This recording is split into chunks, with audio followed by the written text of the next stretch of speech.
Hey, what is up, everybody? This is Stevie Breach coming to you here today. We're counting down until the big TNA SLAMMIVERSARY pay-per-view happening tomorrow night on Sunday here.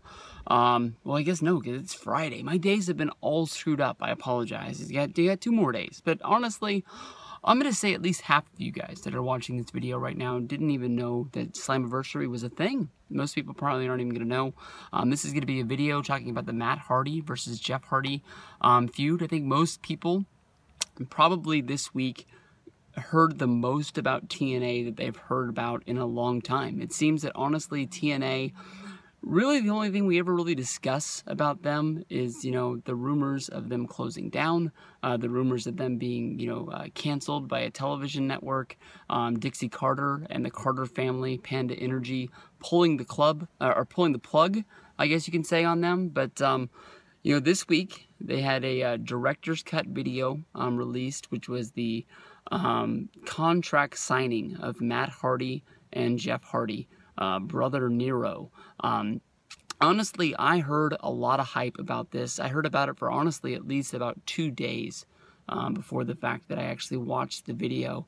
And I can honestly tell you that at first glance, it blew my mind a little bit. I don't know if this is something that actually the Hardys paid for, or if this is something TNA paid for, or their television company. Maybe they paid for it. Somebody put out some money, because this honestly looked like one of the best things that TNA has ever filmed. And I don't know who put the money out. They had a drone flying all over the Hardy compound, showing their houses, how unique each one of these are. You've got Jeff Hardy with the sort of Jeff Hardy emblem mowed into his lawn, in the front lawn. A very basic style house.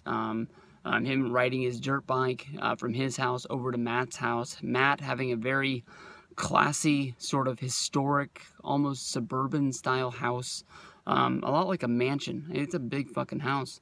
He's made a lot of money in the wrestling business, and he deserves it. I think he was even tweeting about the fact that people buying his t-shirts for the last 2 years was able to have him add on to the house, for his new movie room, as well as the baby room, and just a whole bunch of new stuff there.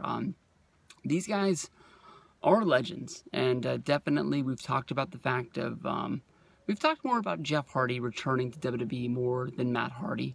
But even if the Hardys were able to return to WWE, I think that they would get a huge response. They're 2 guys that are really loved in the wrestling business. People like to look back at the Attitude Era, and these were 2 of the biggest stars of the tag team division. I mean, them, Edge and Christian, and the Dudleys. There's a lot of other supporters in there. You can't take out the New Age Outlaws. They're going to be Hall of Famers someday. The Acolytes. Definitely, you got Farouk already in the Hall of Fame, but, JBL, more than likely was rumored to go in this year. More than likely is going to be going in anytime now. I really think that they were a great tag team. You can knock I was going to call them the Headshrinkers. What the heck were those guys' names? The rock and roll loser dudes. They didn't win a lot, but they were always around. They were good. They're good as you can be, I guess you can say. But there's a lot of tag teams throughout the division. It didn't matter who was out there. Every pay-per-view normally had 2 tag matches, a #1 contenders match, as well as a tag titles match. And the Hardys were always involved in there. Plus, you look back at those TLC battles, tables matches, chairs matches, whatever it took, they were there. TNA is taking a risk here. This is already a calculated risk that WWE has not taken once, but twice in the time that Matt and Jeff have been in the wrestling business. They split the Hardys up, tried to do a Matt versus Jeff feud, I believe back in like 2001. No, 2001 would have been during the invasion. Maybe it was around 2002. And they really didn't have any steam behind it at all. And, they kept them apart as long as possible. And then they just had one of those, I think they just had one of those miracle returns where I think both guys came into the Royal Rumble at the same time. They sort of looked like they were going to fight each other, and then they just sort of hugged each other. Lito was out there, and it just was the huge pop. And from there on there, it's just the Hardy Boys are a team again. And then, of course, everybody can remember, which was, sort of always said was going to be Christian's debut in WWE, ended up being Matt Hardy turning on his brother Jeff, causing him to get in a car accident. Didn't he kill his cat or kill his dog? They did some weird fucking shit. They shot some bizarro sort of creepy camera things of being able to see it. It wasn't like a straight just like WWE not a set, but it wasn't just like a normal shoot for them where they just, you know, put the camera in their face and say act and go. It was like they put the camera off to a distance, like you were supposed to be there, but you were hiding, and almost is what it's supposed to be, which led to them having a match. No disqualification, WrestleMania 25. I believe Matt Hardy came out with like a broken wrist or broken hand from a bad spot where he, you know, went through a table. I think he had a ladder on top of him or something like that, and the ladder ended up, you know, clipping his hand. Even that, you know, basically, you know, that was a match that I'm not sure if it came after Taker versus Shawn, and it just, you know, didn't have the crowd behind it, but, you know, you could definitely tell at that time that it just was something that people really didn't want to get behind. And I know it's been years before that, or years after that, TNA is going to be going out there and doing it again. I think that honestly, people love Matt Hardy. People love Jeff Hardy.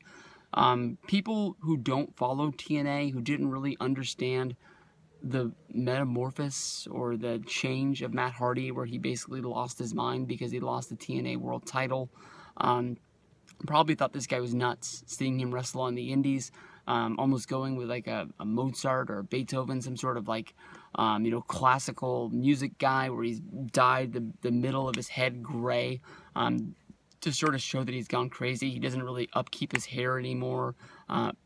He's just sort of let himself go because the only thing he worries about is the fact that he wants the title. They made it look like he's losing Rebby Sky. They made it look like he's losing his baby. Basically, it's almost like Jeff's going to kick his ass to you know, get back into, you know, his life. I don't know. It's gonna be what do they call their style? A TLC match? They call it a Full Metal Mayhem match.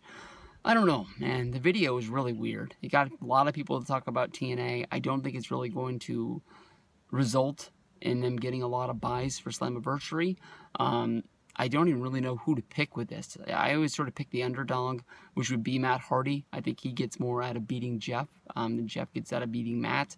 Where do you really go from that fact? I mean, especially if you want this to be a feud that lasts a little bit longer.